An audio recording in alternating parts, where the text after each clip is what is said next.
裏世界ラボ。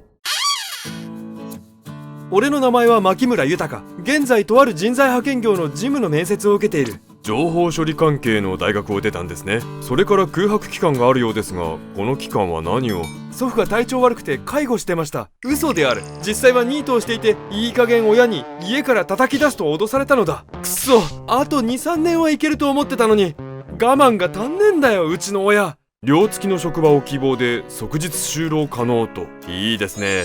では明日から勤務お願いします。本当ですか？ありがたいことに即採用だった。しかも人気のジムだ。俺は万歳したい気分だった。肉体労働しかねえかなと思ってたけど、マジでありがたい。しかし派遣会社ってどういうことすんだろうな。それじゃあここが事務所になります。明日から就労される新しい事務の方を連れてきました。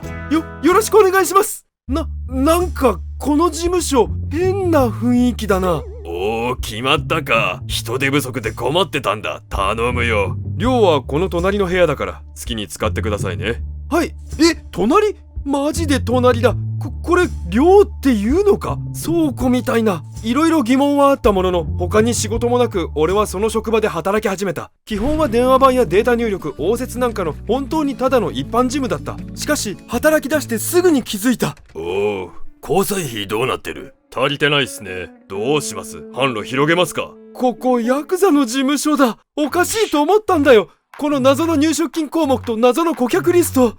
それに社員が普通に入れ墨だらけだし、辞めたい。一刻も早く辞めたい。そもそも俺が面接に行ったのって〇〇人材派遣会社の事務だよな。建設会社ならなんとなくわかるけど、ヤクザって人材派遣会社なの？後で知ったところによると、以前は必要悪としてある程度認められていた暴力団が暴対法により完全に悪と定義され、また暴力団と関わった芸能人が引退を余儀なくされるなど見せしめのような行為があったために、一般企業は暴力団との関わりを徹底的に避けるようになり、社会的経済的活動ができなくなった暴力団は弱体化した。一昔前まで町の不良は暴走族を卒業したら暴力団になっていたが、弱体化した暴力団になりたがる不良は減り、町の不良は半グレと呼ばれる反社会集団に属するようになった。その結果、人材確保が難しくなった暴力団は一般企業を装ったフロント企業を作り、構成員を集め出し、それに見事に引っかかったのが俺である。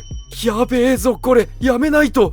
そう思ったが、しかし労働環境は悪くないんだよな。朝9時から17時までの勤務で残業はなし。事務所の隣に寝泊まりしているが、家具も足してもらって住環境は快適だ。給料も家賃水道光熱費引いて手取りで15万。これ相当いいんじゃないか？おまけに人間関係がすごく良かった。お前この間組んでくれたマクロとかいうやつ、あれすげえ便利だな。儲けをすぐ出せるようにしてくれたろ。ほんと助かったわ。この調子で頼むな。人生において褒められることが少なかった俺はひどく嬉しかった。でもな、やめないとまずいよな。もし抗争とかあったら怖すぎる。なんか理由をつけて事務所辞めますって言おう。おはようございます。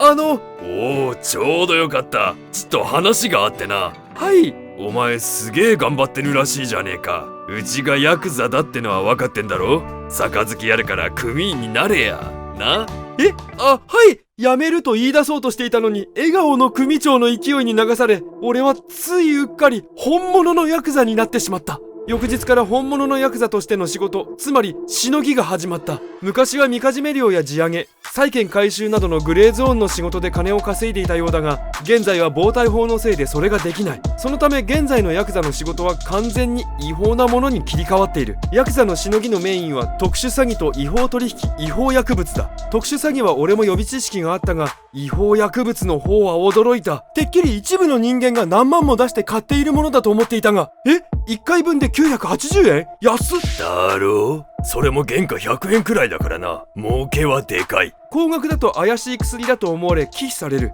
だが安ければ栄養剤みたいなものだろうと油断し、1000円程度なら繰り返し使える。そのためサラリーマンやフリーターが気軽に覚醒剤を買っていくのだ。ただしうちの組では組長の主義で、薬物は表向きご法度だ。だからよほど金回りが厳しい時でないと手は出さないし、出したとしても学生には売らないという暗黙のルールがあった。あとは飛ばし携帯、すなわち所有者不明の携帯の売買やスポーツ賭博、うちではやっていないが最近では高級食パンの製造やタピオカ店の経営をやってる組もあるという噂だった。そんな感じでいろいろな仕事で組員に金を稼がせて、うちはそこそこの金が入ってきていたが、うちは大番組という大きな組の傘下なので毎月上納金がある。上納金の額は構成員の数や組の立ち位置で違い、うちは70万ほどだったが、この数ヶ月で上納の額が増えて100万以上になった。これを捻出するのがかなり厳しい。そこで俺は出会い系サイトを作ることにした。出会い系サイトにゲーム要素を取り入れ、ユーザーにポイントを稼がせ、課金して桜の女性役とやり取りをさせるようにした。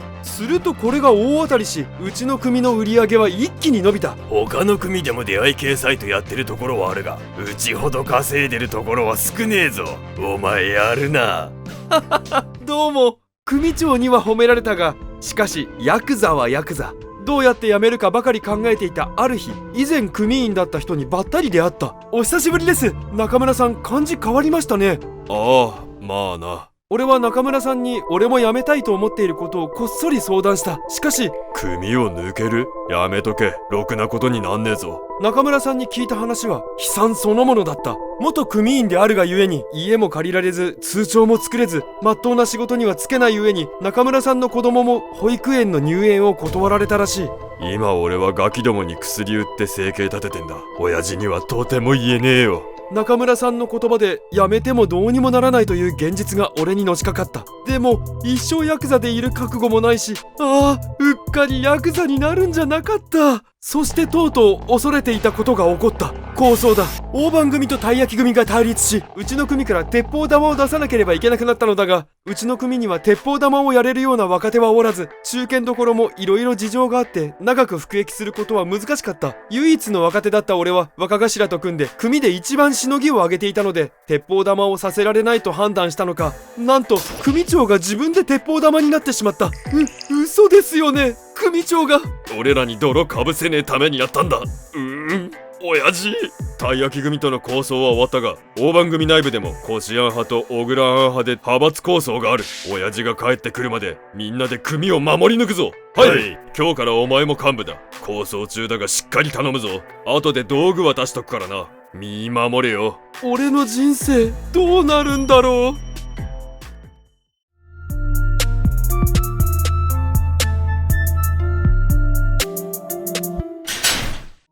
ご視聴ありがとうございました。裏世界ラボではハイクオリティな際どい漫画を毎日投稿するので、チャンネル登録よろしくお願いします。暇つぶしがてらにコメントを残していってください。みんなで盛り上がりましょう。